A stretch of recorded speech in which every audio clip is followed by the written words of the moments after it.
ಕರ್ನಾಟಕ ಜೀತದಾಳು ಮತ್ತು ಕೃಷಿ ಕಾರ್ಮಿಕರ ಒಕ್ಕೂಟವು ಮೈಸೂರಿನ ಕಲಾಮಂದಿರದಲ್ಲಿ ಜೀತಮುಕ್ತ ರಾಜ್ಯ ಮಟ್ಟದ ಸಮಾವೇಶವನ್ನು ಏರ್ಪಡಿಸಿತು. ಸಮಾಜ ಕಲ್ಯಾಣ ಹಾಗೂ ಜಿಲ್ಲಾ ಉಸ್ತುವಾರಿ ಸಚಿವ ಡಾ ಎಚ್.ಸಿ. ಮಹದೇವಪ್ಪ ಸಮಾವೇಶಕ್ಕೆ ಚಾಲನೆ ನೀಡಿದರು. ಕಾರ್ಯಕ್ರಮದಲ್ಲಿ ಶಾಸಕರಾದ ಅನಿಲ್ ಚಿಕ್ಕಮಾಧು, ದರ್ಶನ್ ಧ್ರುವ ನಾರಾಯಣ್, ದಲಿತ್ ಸಂಘರ್ಷ ಸಮಿತಿ ಮುಖಂಡರಾದ ಗುರುಪ್ರಸಾದ್, ಬೆಟ್ಟಯ್ಯಕೋಟೆ ಮತ್ತಿತರರು ಉಪಸ್ಥಿತರಿದ್ದರು.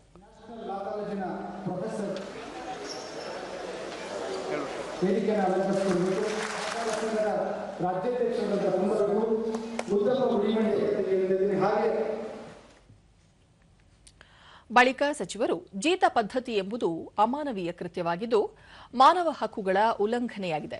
ಜಾತಿ ಮತ್ತು ಹಣಬಲ ಇರುವವರ ಕಪಿಮುಷ್ಟಿಯಲ್ಲಿ ಸಿಲುಕಿ ಹಲವರು ನಲುಗುತ್ತಿದ್ದರು.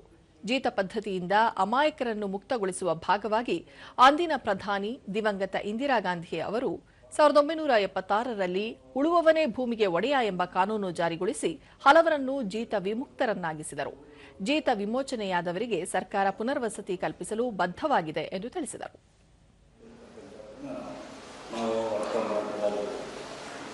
ಅಂದಾಜಿನ ಪ್ರಕಾರ ಕರ್ನಾಟಕದಲ್ಲಿ ಸುಮಾರು 20,000 ಜೀತ ಪದ್ಧತಿಯಿಂದ ಮುಕ್ತರಾಗಿದ್ದಾರೆ.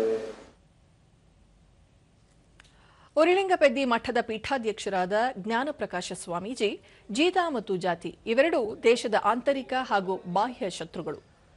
ಭೂ ಒಡೆಯರು ಜಮೀನೊಂದಿಗೆ ಜೀತದಾಳುಗಳನ್ನು ಮಾರಾಟ ಮಾಡುವ ಕಾಲವಿತ್ತು. ಜೀತ ಪದ್ಧತಿ ವಿರುದ್ಧ ಹೋರಾಟ ನಡೆಸಿದವರಲ್ಲಿ ಡಾ ಬಾಬಾ ಸಾಹೇಬ್ ಅಂಬೇಡ್ಕರ್ ಅವರು ಸದಾ ಮುಂಚೂಣಿಯಲ್ಲಿ ನಿಲ್ಲುತ್ತಾರೆ. ಕಾನೂನಾತ್ಮಕವಾಗಿ ಅವರು ಈ ಅನಿಷ್ಟ ಪದ್ಧತಿ ಹೋಗಲಾಡಿಸಲು ಶ್ರಮಿಸಿದ್ದಾರೆ. ಅನ್ಯಾಯಕ್ಕೊಳಗಾದ ಶೋಷಿತ ಸಮುದಾಯಕ್ಕೆ ನ್ಯಾಯ ಒದಗಿಸುವ ಕಾರ್ಯವನ್ನು ಸರ್ಕಾರ ಮಾಡಬೇಕಿದೆ ಎಂದರು.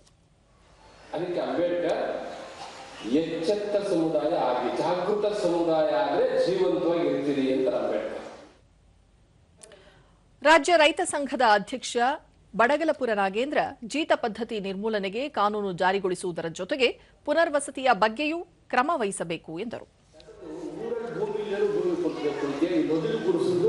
ನಮ್ಮಲ್ಲಿ ಕೆಲಸ ಮಾಡ್ತಾರೆ 8 ಜನಕ್ಕೆ 3 ಎಕರೆ ಸ್ವಂತ ದುಡ್ಡು ಹಾಕಿ ಕೊಟ್ಟು ಅವರು ಹೋಗಪ್ಪ